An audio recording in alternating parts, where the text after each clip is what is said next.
ายะจนะกาโลอายัมพุทธันตาภะคะวะโตอะระหะโตสัมมาสัมพุทธัสสะนะโมตัสสะภะคะวะโตอะระหะโตสัมมาสัมพุทธัสสะนะโมตัสสะภะคะวะโตอะระหะโตสัมมาสัมพุทธัสสะ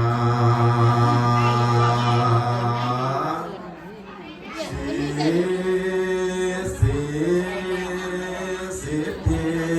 พระพรบวรแม่นวิเศษอาติเลกเตโชชัยยตุภวังชัยมังคลังตโตโลกังสุขังภะลังอาวะหาวิวาโหชัยยมหามงคลวันดีแม่นวันดีเป็นวันเสาร์เดือนพฤษภาคมพุทธศักราชรวมแล้ว2568พรรษาการเป็นเดือนยามวันดีวันดิถีอมุตตโจโตไปนี่แม่นโตไม่จันขันไปนี่แม่นขันไม่แก้วที่ได้ตกแต่งผ้าขวานอยู่สอนลอนสายลายมีทั้งไฟผูกแขนเบ็ดใส่ก้อยปัดไปใส่สังวานวงคนกานันประเสริฐบุ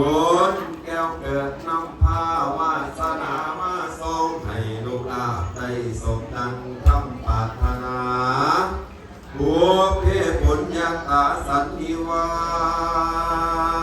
สธรรมโมอาจแห่ความดีเขียนมาพบพอนางน้อยนอกันระยะงามโสพีไว้ผมดำสีสากาได้นำมานางสาวสุดาสีมาเดืองบุญชัยในทรงอยู่ได้พบกูสมใจงามสดใสเบิดแผ่วได้เจ้าบางสื่อว่านายอุทัยปุ๋ยทวีจรเป็นผู้แก้วพวงขวัญกันจบกระบวนทวนทีพวกพี่น้องตีดาบุญนำพาวาสนาทรงอยู่บ่ได้มีผู้รับปัญญาได้พันละยาอันงามของใสออกตองราจัญญาบุญนำพาอนันเดกได้พิเศษมงคลงามมงคลคำสอนของพระพุทธเจ้าให้สำเร็จดังคำกล่าวเว้าทุกสิ่งอันทางนายอุทัยกุยทวีจ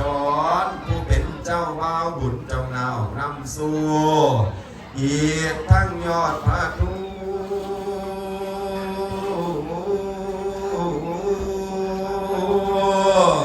นางสาวสุดาสีมาเรียงเสมอดังลาบยศสรรเสริญสูงขอให้ได้ลังเทมาอยู่ทุกเมื่อทุกการทุกวันทุกยามตราบที่รัติการเถิงยาวนา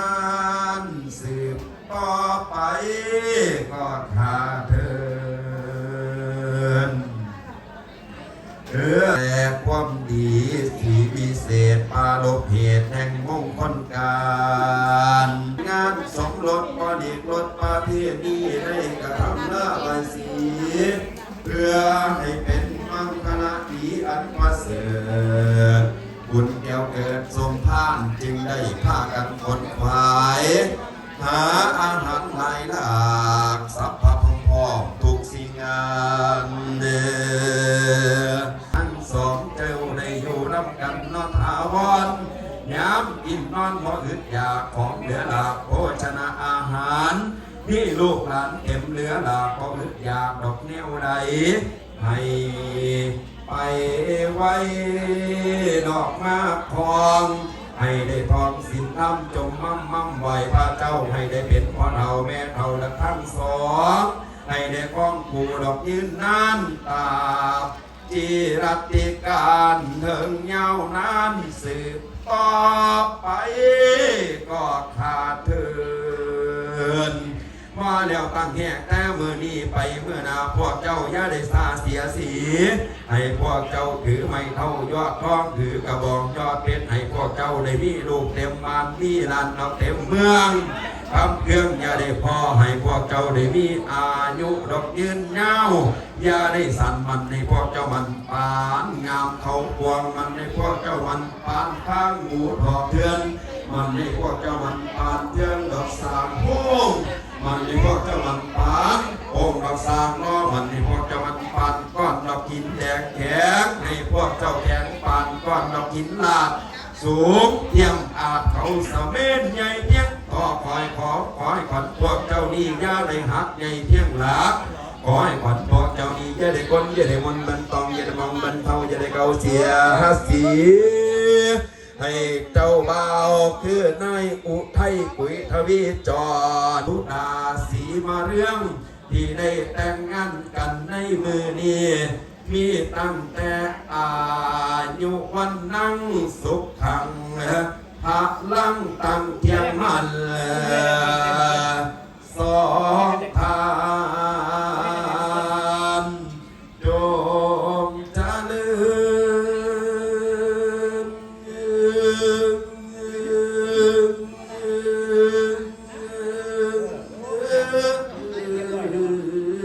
ก็ขาดเถิ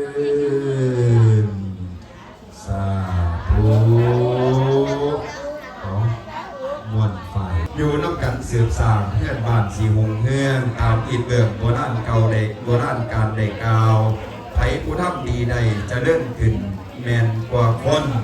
ควมอับจนบ่มาไก่ควมจะไล่กันเดินทางลูกทางอยู่สืบสางล่างหายกระนายนี้เพิ่นว่าการเป็นผัวเมียดีหักมีแนวดีหน่าวจองสายแสดงเกี่ยวของสีดำพ่ออยู่บ่ว่างจึงได้เที่ยวท่ามพ่อเจอกันเขาไปปั้นเขาใส่จึงได้มาพบพ่อเป็นภูเกินเลยลวงเกินเลื่อนเลย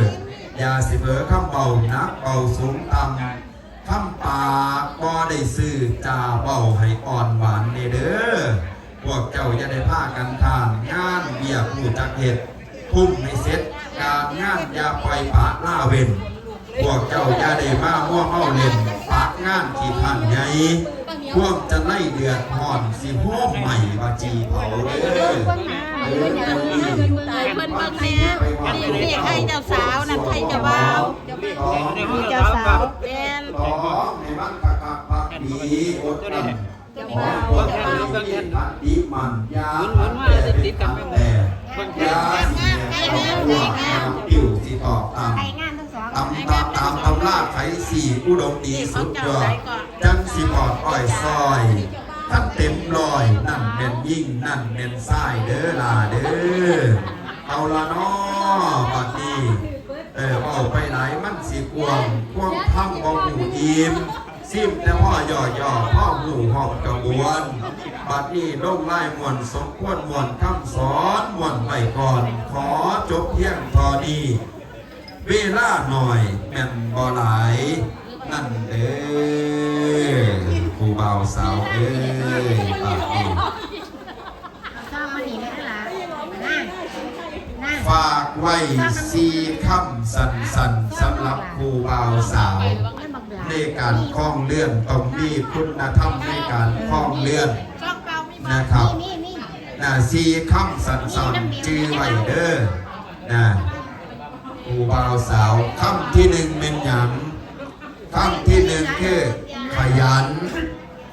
คำที่ 2คือเอาคำที่ 3คือเขาคำที่ 4คือไวร่วมแล้วว่าขยันเอาเข้าไว้จื้อไว้เด้อเบลเด้อ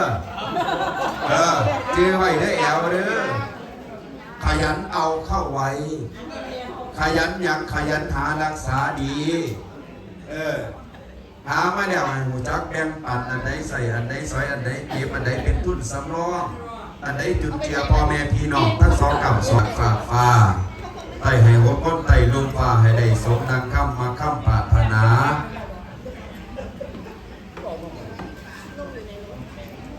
จักสิไปใส่ก้นถือปันไก่หายจักสิไปใส่ก้นถือยาไก่หายจักสิไปใส่ก้นถือฝักคนฝังห้อยไก่หายจักสิไปใส่ก้นผอมเหลืองเป็นพยาธิไก่หายจักสิไปใส่ก้นเป็นอัมพฤกษ์อัมพาตเครื่องขี้ไก่หายจักสิไปใส่ก้นเห็นล่างเห็นทาไก่หายจักสิไปใส่ก้นถือเนื้อเข้าห้องเนี่ยเกิดปัดไก่หายซับพะโลดระงับซับพะไพ่ระงับซับพะเข็นระงับอุดทั้งอุดผักกังมัดลั่งจะจิตไปใส่กูแต่งงานกันอายุมันควันยืนดอกกันเท่ามีลูกเต่ามีแต่ล้วนแต่ผู้ดีเป็นเศรษฐีมั่งมีอย่าให้ขาดกูจะจิตไปใส่คนตุกคนยากให้กับเต่าเป็นคนรวยจะจิตไปใส่งวกกล้วยก็ให้เป็นงวกกล้วยเขาแก้วจะจิตไปใส่ห้างเปิดไม่แล้วก็ให้มีเงินทำจะจิตไปใส่ผู้นำก็ให้เป็นรักใจของประเทศจะจิตไปใส่นักคาเลตให้กับเต่าเป็นนักไปใส่พระสังโฆและโจรหน่อยกับเตาเป็นพระยอดแก้วโอบอันแล้วด้วยวาทาคาถาวาอุอะมุมะมุนมังมหาลาภังสวาโหเพียง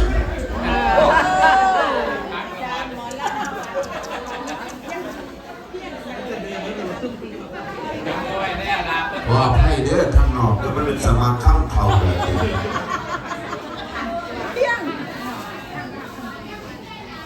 สิทธิกิจังสิทธิกรรมังสิทธิตาพังพักวันตุเมโลกเปิดตั้งโลกเปิดสังโฆเปิด เอามาใส่นี่เนี่ยอย่าเพิ่งไปไปยืนอยู่กับกระยักได้สิไปเซ็กผู้เฒ่าให้กับเตาเป็นสาวขึ้นสิไปเลี้ยงเป็นประวัติก็ทำไก่ช่วงหนึ่งเศร้าสิไปเกิดกูมาเคยใส่เด็กถือไก่ถือสามโ